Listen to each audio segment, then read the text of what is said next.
Hey everybody, welcome. We're going to be doing something a little different. I wanted to basically just share something that has been a major breakthrough for me, both in my personal life, and then it's also affecting everything that I'm doing with my clients. It's really been a complete change of worldview in a major way. And basically it's given me a very different way to approach the work of reducing and eliminating anxiety. And what's interesting is I feel like I thought and had convinced myself for years that my mental health was as good as it could possibly be. And I have recently gone through a really challenging time in my life the past couple of months. Major changes, major transformations, major challenges, probably the most challenging, formative, growth-oriented period I've ever had. There are a couple lessons that kind of hit me square in the face that I just didn't even see coming. I didn't anticipate them occurring. I didn't really plan for them. I didn't really seek them out, but they just happened. And the big realization that I had, some of you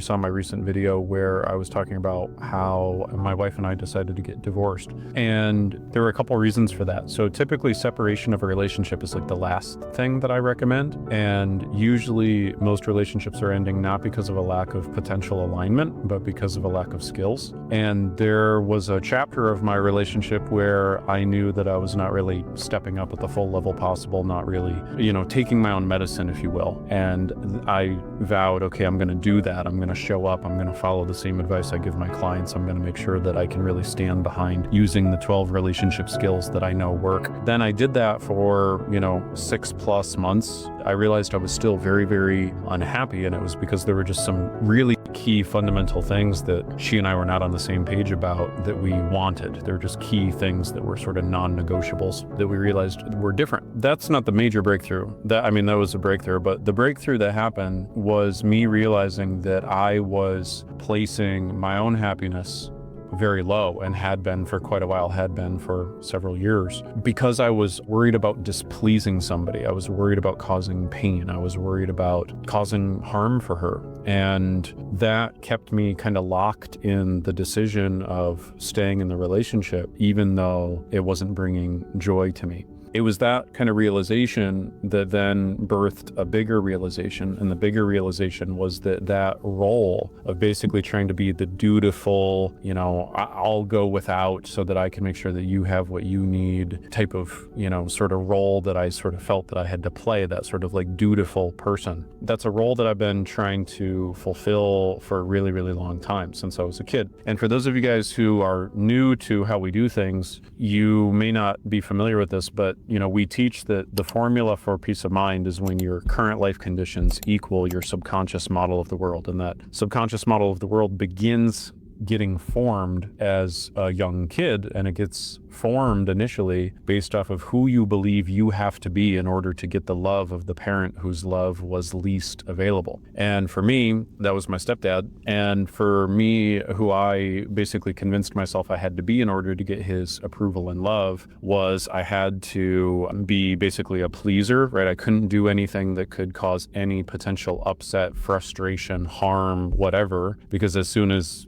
I did anything that upset him slightly, it would be like 0 to 100 really, really fast. So my nervous system developed a disproportionate response to trying to anticipate and then counteract any potential chance that I was going to cause pain to somebody else. And it made me, hyper vigilant towards that possibility. What I realized is that pattern was bleeding into my marriage and had been for a while, because I was consistently seeking to not voice what it was that I wanted, say how I wanted things to go, make changes for the two of us that I wanted to make. And then also when it came down to the things that were really most important to me, I kind of shied away from that. And my default was, okay, well, I'll just go without so that way I can make sure that you stay happy, or at least you can stay not upset. And I realized all of a sudden this clarity occurred to me that I was playing that role, and that even though I thought I had relinquished all of my roles, because hell, I do this for a living, right? I teach people this stuff. I help point it out to them. But it was just this amazing moment of how you can be so close to the issue and still have a blind spot, right? Like you need that outside perspective and point of view. And I'm very grateful to a couple key friends in my life in the past couple of months who have helped point out to me my own mental patterns, because I'm the guy who's always pointing out mental patterns to everybody else, right? But anyway, they kind of pointed out to me, like, I remember one of my friends said to me, you deserve happiness, like at any cost. And it was crazy that it took him saying that for me to then go, oh my goodness, like I have permission to actually do things that would make me happy. And I'm sharing this with you because I think that you guys can relate to this, right? I think that many of you, in fact, I would say all of you, right? If you're still feeling anxious, if you're still feeling like anxiety is a part of your life, the big breakthrough I've had, well, there's a couple. The one that I've known for a while, and if you've been in our universe for a while, then you've heard me talk about this. The one thing I've known about anxiety is that anxiety occurs when, again, there is a conflict between the model of the world that you have and your current life conditions. And your model of the world, like if you have created a belief that says, I have to be this kind of person, and there's like a couple different types. There's the perfectionist, there's the pleaser, there's the achiever, there's the caretaker trying to solve everyone's problems, there's the strong kid trying to make sure that you never show emotion or vulnerability because it's not acceptable, there's the comedian, and then there's a seventh one that rarely kind of comes up. Oh, the other one, though, that is actually very common is the controller. The controller of like, if I don't control everything, then something horrible is going to happen, right? But those first six are basically all the fear of, if I don't fill this role, if I'm not perfect, if I don't please, if I don't achieve, if I don't do all these things, then somebody's going to reject me and abandon me and I'm going to be alone, right? That's like the thread of fear that runs through our nervous system, because that's the deepest core fear of every human being. It's our evolutionary advantage. Love is our evolutionary advantage. We're the only animals on the planet where we require somebody else putting our needs above their needs, which is one definition of love. And they have to do it for a very long period of time. And if they were to reject us, abandon us, kick us out of the village, guess what? We're dead. So it makes sense that our nervous system is so highly attuned to that. And it makes sense to me that even though I preach this stuff and I talk about it, that I didn't even realize there was a deeper level of a role that I was still trying to play. And this is where we often say, like, the fastest way to be miserable is to live life as someone other than who you are. And the breakthrough I had for me personally, and I'm going to share the big one here in a second, but the breakthrough I had was I was miserable because I was trying out for a role that I was not really meant for, right? And the role was dutiful pleaser. And what I then came to realize now, after my wife and I have been separated for a little while, and there's just been lots and lots of layers of clarity that have kind of been unfolding. The other thing that I realized is that there were a series of roles that I was trying to play. I've recently dabbled into IFS, which is called internal family systems work. I've used these techniques with clients for years and years, but then I've never used them on myself. And then I started using them on myself and something interesting emerged. I realized that not only was I trying to fulfill that role of the pleaser to some degree, but I realized that there was yet another role that I had been trying out for a really long time that I did not even realize. And it was like called the savior. Basically what happened was I had a good friend of mine and I got into like coaching mode with her. She basically kind of set a boundary with me and put me in my place a little bit. And she was like, you know, who are you to say what I need and what I want? You know, what makes you think that you know better than me? I mean, she was very nice about it, but just that sort of reflection, it was like putting a mirror up to myself. I was like, holy shit, you're right. I totally did just assume what was right for you. And I did not like get your permission to give you advice. You know, I didn't ask if you wanted advice of any kind. And it was this big realization of me going, why the hell did I do that? Like, that was kind of rude of me. You know, why would I do something like that? And I realized it was because I was trying to save her, but she didn't even ask to be saved. She didn't want to be saved. She didn't need to be saved, right? I'm so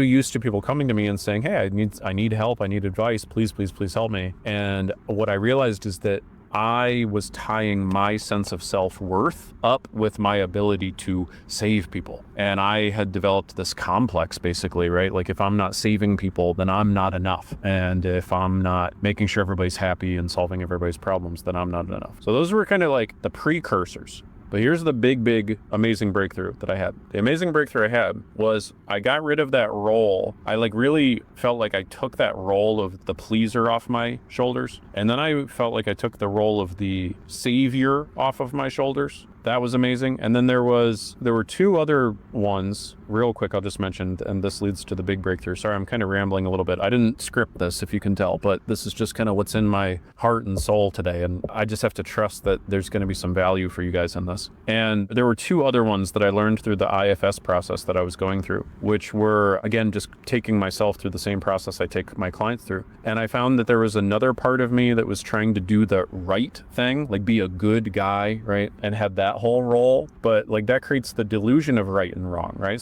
Most things in life, it's not a matter of right and wrong. It's a matter of, well, there's 7 different ways you could do it. And every different way that you could do it has advantages and disadvantages and trade-offs, but none of them are right or wrong, right? It's like, say, like a career path or a romantic partner, or where do you choose to live in the world, right? It's not like there's a right or wrong choice to those things, or like, what do you value? What are your key beliefs, right? Like, it's not like there's right or wrong. There's lots and lots of options, right? That's why it's kind of like art and science. So I had to get rid of that role also. I was like, wow. And that was part of what enabled me to realize I could actually go through with the divorce. I was like, it's not like divorce is the wrong thing, right? There are some situations where a relationship is meant to end. There's plenty of situations where a relationship is not meant to end and it doesn't need to end. And like, the problem is not that it's two people being together that are not meant to be together. The problem is you're not communicating well, or the skill set is not there, or whatever, right? It's usually just a communication thing and a lack of skills. But certainly in many cases, sometimes separation is the right thing. I've advised clients to get divorced here and there, right? Like, I had a client once that broke my heart. He was holding on to his marriage for dear life, but she desperately wanted children and he absolutely did not. And he'd gone back and forward with himself about it 1,000 times. And both of them were incredibly clear that the other one was not going to change their mind. And I just told him, there's no way both of you are going to be happy, or either one of you is going to be happy. Like, you have to tell the truth. You have to, like, you both deserve to be with people who want what you want, right? Sometimes that's what it comes down to. Anyway, sorry, I'm rambling. So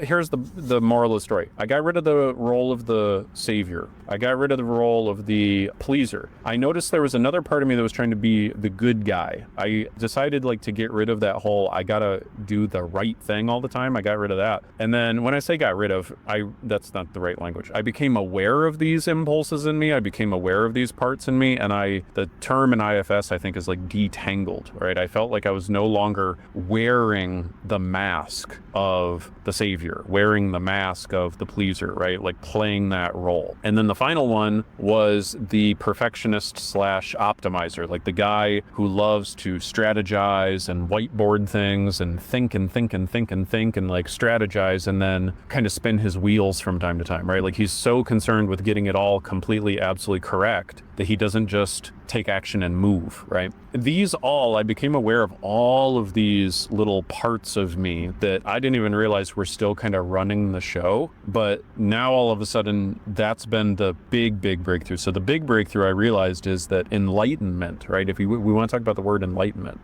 that's studied by philosophers and spiritual leaders and religions, and like everyone's, enlightenment seems like this big, mystical, ethereal, spiritual thing. But what I've realized is enlightenment is not some big, giant, inaccessible state of mind. It's actually something any one of us can experience and any one of us can live in a regular basis. But what enlightenment is like the lightening of you, right?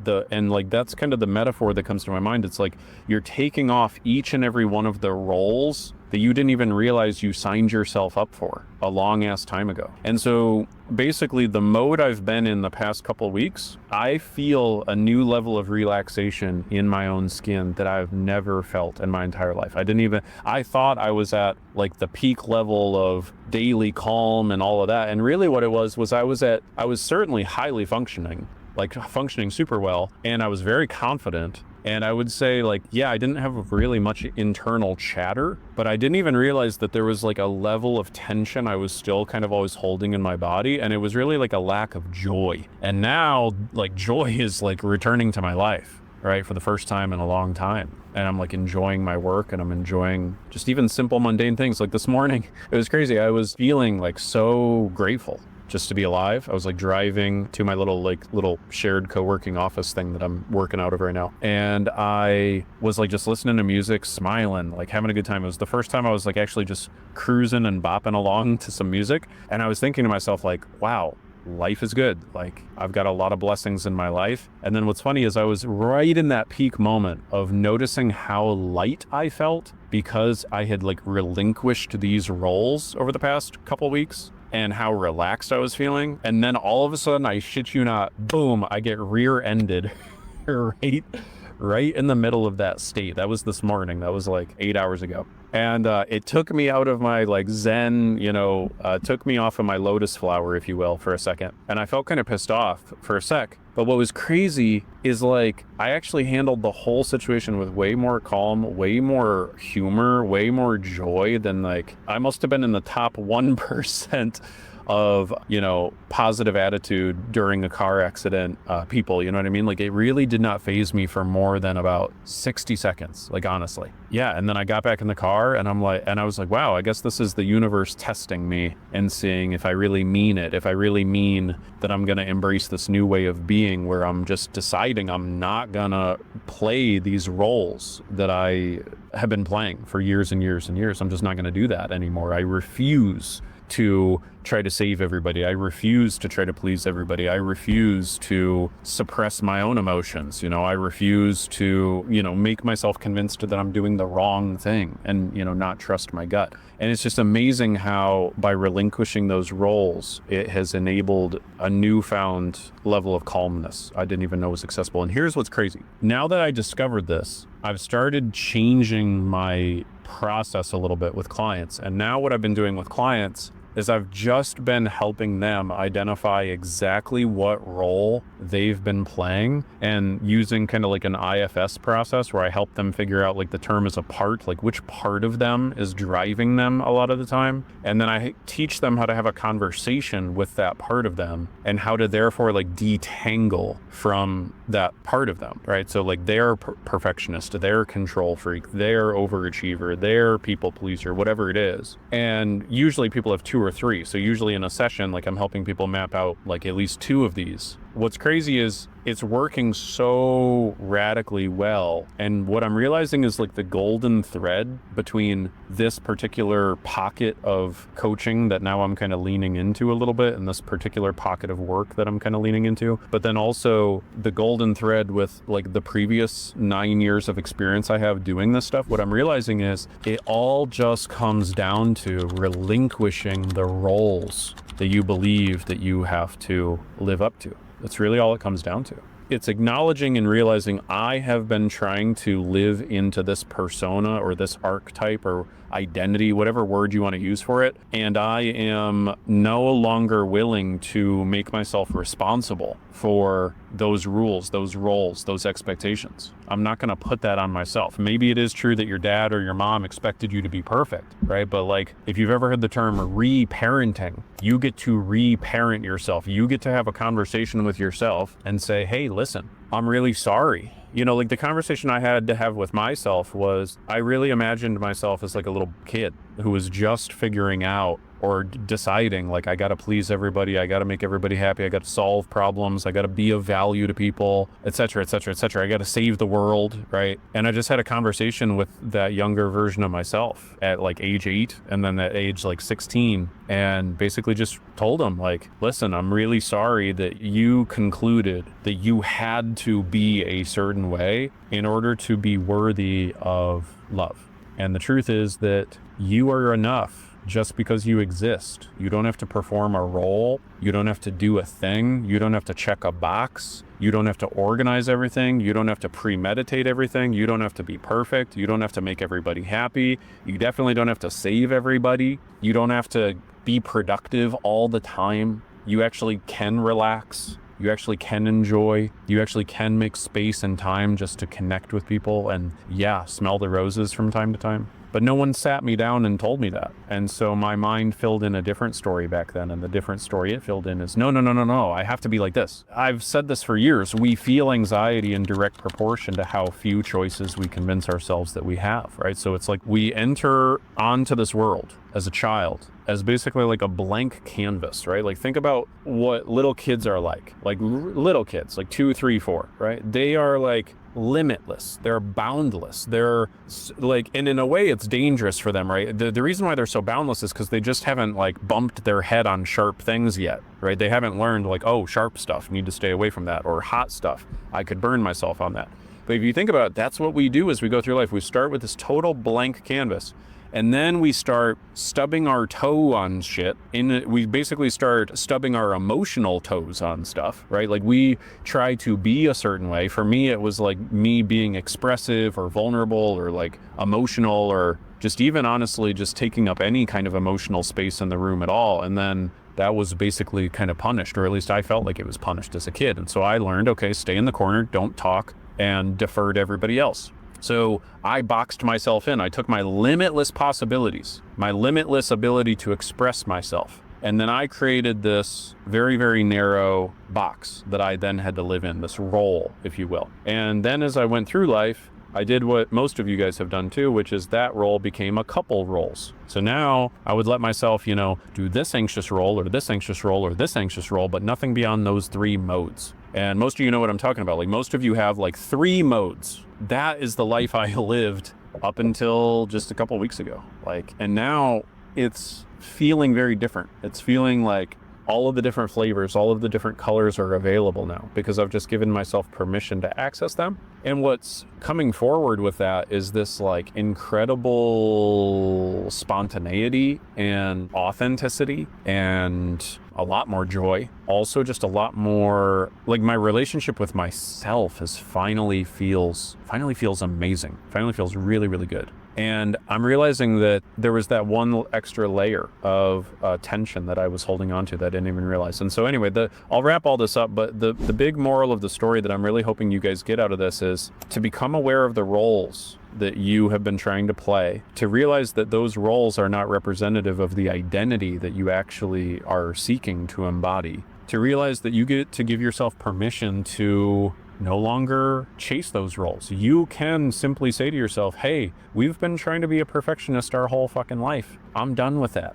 I'm done with that shit. I'm gonna go live my life differently. I'm gonna go have fun. I'm gonna go be messy. I'm gonna go make mistakes. It is okay to make mistakes. So you get to reparent yourself. You get to redefine what is allowed, right? And here's a secret. It's all allowed. Right? I mean, don't be a dick, be a nice person, be kind, be loving, right? And this is why, when I work with my clients, I help them go through what we call a values clarification process, which is I do believe you need to have your own values. You need to have a moral code, but it's not like you have to live by the set of expectations and the default operating system that your parents programmed into you, who knows however long ago. And first of all, for most of you who've got anxiety that long and you realize if you've connected the dots, holy shit, that came from my dad or my mom, and yeah, I've really just been trying to live up to their expectations forever. If you've already connected those dots, ask yourself, did your parents have it all figured out? Probably not. If they were like my parents, they were learning on the fly. They were figuring it out as they went, right? And so any kind of set of expectations they handed down to you was probably arbitrary to some degree. It was, for a lot of you guys, I know it was just reactive. When I look back at my parents, I actually have a ton of compassion because the amount of challenges that they faced and overcame, especially for me and especially for my siblings, massive. I didn't even understand as a kid how much stress they were under, how much I had no understanding of the emotional context as to why they were doing what they were doing a lot of the cases. And so I respect them massively. So yeah, you can think about that. And that's the whole generational trauma thing, I guess, right? But that's not a really helpful label to put on yourself. But it is helpful to look at a generational pattern, I would say, and say, wow, okay, I'm going to break the chain. I'm going to make sure my kids don't get messed up in this. And all it takes is somebody who is just willing to have the gonads, right? And you have gonads whether you're male or female, just for the record. But to have the gonads to say, screw it. I'm not going to embrace that narrative. I'm not going to adopt that model of the world. I'm going to update my model of the world. I'm going to change what my rules are. And my rules are going to be ones that are simple, are easy, are able for me to accomplish every single day. And for whatever it's worth, I'll tell you the new rules I'm living by, the new values I have that are working well for me. I'm not saying these are like the gold standard, and they're going to continue to ebb and flow. And that's another beautiful thing about this chapter of my life. Like I am now giving myself permission to not have it all figured out right now, which is the first time in my life I've ever given myself permission to do that. And I'm also giving myself permission to just feel some feelings, like here I am, mental and emotional mastery guy. Like I think I created this image in my head that I'm not allowed to have an emotion from time to time. And it's like when you're going through a divorce, you're going to have emotions, you know what I mean? And so now I'm giving myself permission. Like I know I was so afraid that if I ever gave myself permission to feel anything negative at all, my fear was I was going to slip right back into oblivion and go right back to full anxiety and suicidal thoughts and all that. And what I realized is no, that's not even remotely close to what's going to happen. And if I try to monitor and police myself and keep myself from feeling anything, holy shit, like I'm really limiting myself. Like emotions I'm realizing like there's an ocean of energy available that I was basically going to the ocean with a freaking tablespoon and saying, nope, I can't have the ocean. I can only have this little, segment of the ocean. Like I can only show up in my life very focused, very organized, very productive, very helpful. And like I was not giving myself permission to just like be myself, be relaxed, have fun, be spontaneous. I'm taking life much more sincerely and not seriously anymore. And that feels amazing. And what's crazy is I thought for a second that would make me less effective, like with my clients and things like that. But actually the calls I've had with you guys recently, like I'm feeling better and better and better. I'm realizing like my ability to help other people has gone up. And part of it is because I'm no longer trying to save everyone, right? I'm just trying to help, whenever I can help, I'm going to help. And that's allowing me to feel like the game of life is now far more winnable. And that's really the whole thing. It's like, how do we make sure that we're not playing the game of life from the outside in? How do we make sure we're playing it from the inside out? And I think that's basically it. It's really just that core idea. And here's one last thought I'll share with you that is a good way for us to end this. So I was going through like a 6-hour kind of like session with myself. Like I was kind of like doing coaching on myself basically as I was uncovering a lot of these things. And when I discovered that I had been attached to that like savior role and I decided to let that go, there was like a huge, I cannot even describe the like level of relief that occurred. It was actually disorienting. I literally felt dizzy and I felt weak in my knees. I had to like almost sit down because it was like I didn't even realize I had been holding on to like 100 pounds of weight on my back. And then I took those off and I was like, oh my goodness, what is going on? There's a book, some of you may have read it, maybe not, read it a long, long time ago. The book is called The Unbearable Lightness of Being. And I don't remember a ton about the book, but I do remember that concept. And all of a sudden I was experiencing what I realized that concept was describing. That concept was, because what was happening is I was like, okay, well, oh my goodness, I don't have to save everybody. Well, duh, I don't have to save everybody. But then as soon as I like named it and I acknowledged that that's what I had been trying to do, and then I decided like, oh my gosh, let's release that. Let's get rid of that. Felt great. But then it also felt like, well, wait a minute, what the fuck am I supposed to do with myself? Like, what do I do with my time? What do I do? Who am I if I'm not trying to save everybody all the time? And I've had people over the years who have told me this. They've told me they are worried what would happen if they got rid of the anxiety. And what I want you guys to understand is like you have anxiety in your life because you have an identity around being anxious, right? It's one of those identities, the perfectionist, pleaser, achiever, right? Like you identify as a person who has to do those things. And so once you disidentify, you create vast open opportunities. In fact, you create limitless opportunities because I'm kind of a visual guy. So I don't know if you guys can visualize this, but like there's a term I heard from a philosopher one time that was called the plane of immanence. And like, so I think of like a big plane, like think of like an empty Minecraft world or something, if that helps you, or like an empty Lego board or whatever metaphor you like. And if you think about it, there's an infinite number of belief systems that you can have that you then place onto that plane, right? Like some people are for example, let's take the big picture religious belief systems. You've got, Christianity and Judaism and Islam and all these different, Buddhism, all these different religions. Those are all different big models of the world, right? Those are all I think of like a house of cards, right? Like it's like you create a certain set of premises and then you build off of those premises and then you build and build and build and build and eventually you create this whole identity, right? Like to become a Christian, I'm not saying this is right or wrong or whatever. I'm just saying this is what it is. Like to become a Christian, you have to, say, okay, well, yes, Jesus existed and Jesus was a man. And then from there, right, there's disagreements, but it's like, Jesus died for our sins or whatever, right? And then all of a sudden you get to, we go to church on Sundays. And, we pray twice a day, right? So it's like you create a belief system, you create a belief structure. And even taking it away from religion, like let's take like politics. What is politics? Like what is your political identity? It's just a model of the world. It's another house of cards. It's like you start from a certain set of premises, right? Like for example, more government is better or less government is better. Then you go, oh, well, what about the economy and what about education? And you just build until it gets all the way down to particular politicians and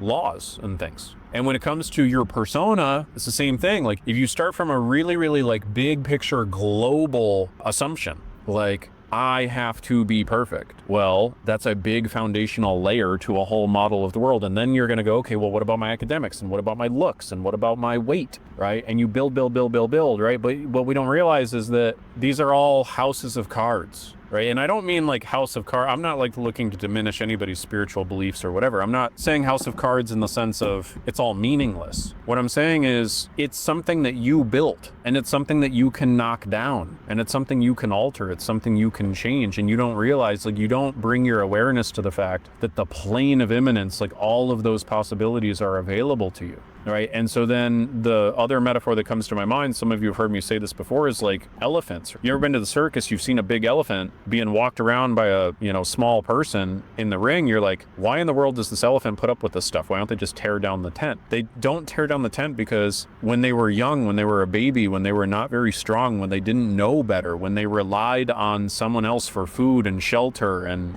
being taken care of, a stake was planted in the ground by that person who fed them, and they weren't strong enough to pull the stake out of the ground, and they pulled and tugged and struggled, and they either experienced the pain of trying and not succeeding, or they experienced the pain of being punished, and so they stopped. They learned, if I tug on this stake and I try to go outside of my pen, that means pain. And that's what has happened to all of us. And so it's like there's this big plane of absolute limitless possibilities, but we don't realize that we just had a stake put in the ground a long time ago and that we stopped trying to pull on it, right? And then the elephant stays stuck, not because they're incapable, but because they believed that they were incapable a long, long time ago. And that's the same thing for you. Like, guys, like I work with some of you guys, like some of you guys, I have all the respect in the world for you. I have all the admiration. I have all the compassion. I want you to understand that if you're, 50 years old and you're still trying to fulfill the model of the world that your mom or dad made for you when you were 8 years old, I want you to understand you have permission. Let me tell you, you have permission to rewrite your life. You have permission to let go. You have permission to actually tell your parents, hey, I'm an adult and I can do whatever I want. And I choose to live my life by a different set of values. And I love you, Mom. I love you, Dad. Like, I support the fact that you have your values, but I have my own values. And it's not that one of us is right and one of us is wrong, right? Because to believe right and wrong in that context makes you believe that one is acceptable and one is unacceptable. And what we fail to realize is it's an infinite amount of multiplicities. It's an infinite amount of pluralism. There's a million ways to skin the cat. Like, you can live a very fulfilled life in all sorts of different ways. Is there something wrong with somebody who, let's say, wants to be a good friend of mine who, decided to be a stay-at-home dad while his wife ends up being the primary breadwinner, and, he had to basically tell his parents, like, this is what I value, this is what I want, this is what me and my spouse want. Is there something wrong with him doing that? No, but people from a different set of values would say, what the hell are you doing? You're supposed to be a man. You're supposed to provide. You're supposed to do this. They would want to impose their value structures on him, and they did. And he had to say, screw you, I'm going to do what I want.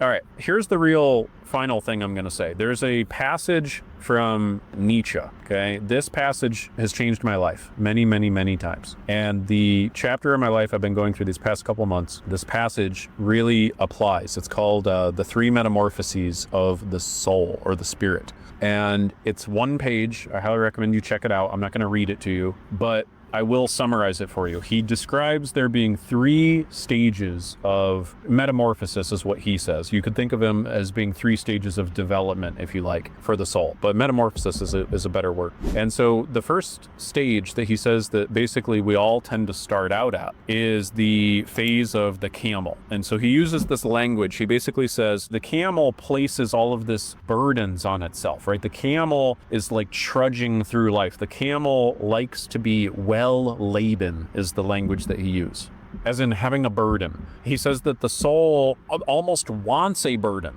right? Like that we sort of lay down and we basically like renounce, we celebrate how strong we are in carrying our burden is basically what he's saying. And this is exactly what he's talking about, right? Like where we say, well, I have to do this, I have to do that, I have to be this. And we fail to realize there is no have to. And so the second metamorphosis of the spirit is when we go from the camel that's like well laden with all of these roles and beliefs and rules and expectations, and we become the lion. And the lion, basically the language Nietzsche says is, I forget the exact wording, but he says basically like the lion demonstrates strength, right? The lion demonstrates will, the power of will. So he says that the lion is needed to go up against the great dragon, right? And he says that the great dragon is this golden, glittery dragon called Thou Shalt. And so basically he's using this poetic imagery, and what he's basically trying to say is that the golden dragon of Thou Shalt is basically placing this burden on the camel, right? The dragon is basically saying,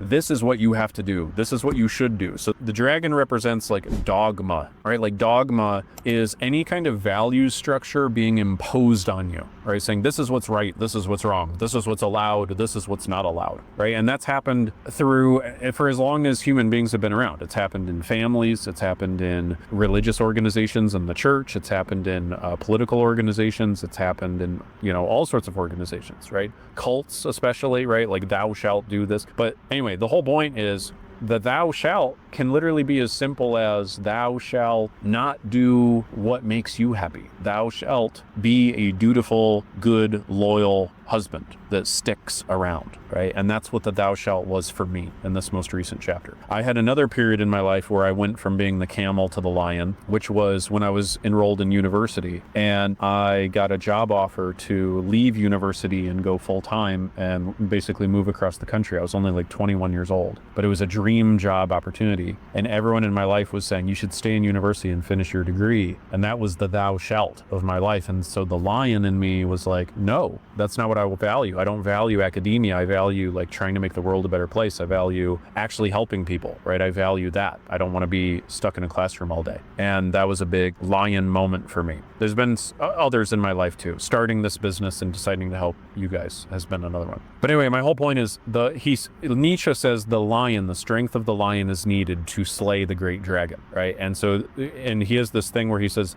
whereas the dragon says thou shalt, the lion says I will, right? And so this is when the spirit finally acknowledges its own agency, its own autonomy, its own decision-making power, and says, you know what? No, I will do this instead. I will do that instead. I will screw the doubters. I'm going to do this, right? It can be that. It can also be like, no, I will enjoy my life. I will give myself permission to relax. I will be imperfect. That's okay. It can be that kind of I will. But it's the expansion of the box, right? The dragon is wanting to shrink the box and say, thou shalt this, thou shalt that, thou shalt this. The lion says, no, screw your box. And I will. And then the third and final phase of metamorphosis, Nietzsche calls the child. right? And he literally says in the passage, he says, what can a child do that the strength of a lion cannot do? He basically says that the child represents innocence. The child represents a first movement, curiosity. He uses the language of a self-rolling wheel. And it's very interesting because these past couple of weeks, that's exactly the stage that I feel like I was in. I was in my marriage as kind of the camel. I was staying in the relationship for the wrong reasons. And then I had to embrace the lion attitude of me realizing, you know what, I don't want to live my life according to this set of values. And I also don't want to put my wife through a situation where she's married to somebody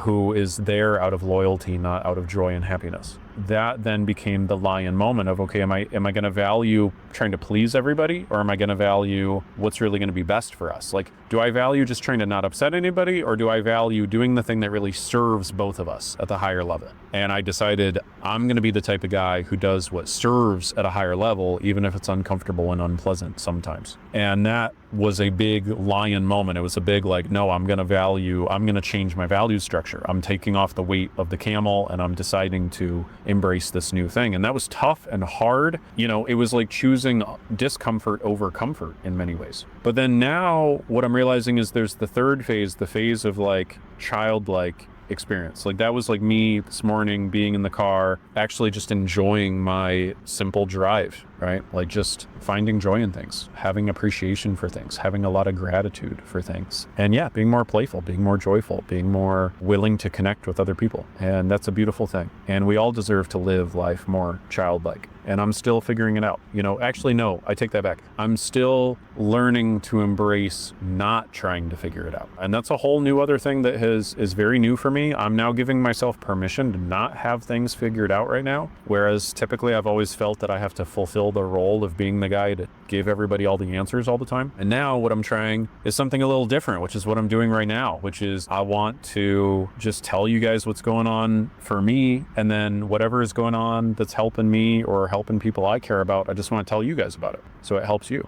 And that's what I'm doing. And hopefully that is cool with you guys. So there is something I do feel like I want to offer you guys. So our business model, right, is basically book a free session. And that free session, I really pride myself on that free session being a legitimate, real session. Like what I do on these 30-minute sessions with people is like, I really treat you like a client. I really do. I treat you as if you've already paid money and I want to deliver value to you in excess, right? Because I know the only way you're going to trust and believe that I can actually help you is if I first help you, right? So, and that's what I like to do. I just like to help people, right? That's where the magic happens. That's what I like to do. And then, you know, of course, I have to support myself and my team, and I can't do this type of thing for free forever, right? But what we do is, you know, then people who really enjoy that free call and who think that they need more help, then we offer an invitation for them to do a free follow-up consultation where we figure out, okay, if we're going to work together, what is that going to look like? That's exactly how it works. It's all fully transparent. It's all very value-based. Like people get free value even if they don't end up enrolling. But what I'm inviting people to do, I think is a little different, is to book. It's the same offer, but it's completely different offer at the same time, because the go-to strategy that I've been using for years is not the same go-to strategy that I'm using now. And I'm loving this new go-to strategy. And I think it's helping people at an even deeper level really fast. And that's really exciting to me. So anyway, we're gonna put the invitation out there if you'd like to do a free 30-minute session, or 25-minute rather. If you've done one already, then I'm sorry, I can't offer you a second one. But if you've not done one yet, then please let us know and we would be happy to do that. So go ahead and go to mentalhealthcoaching.com if you feel like you need a little help. If you're not going to do that, that's totally cool. But if you wouldn't mind, let us know, like put some comments below, give us some feedback. Like what questions do you have that you'd like me to answer on future episodes? You know, let us know your feedback, because I'm really actively looking for people to tell me, like, I would love for you to do a video on this, or can you answer this question? And I will happily do that for you. Yeah, hope you guys found this valuable. Take care. Bye.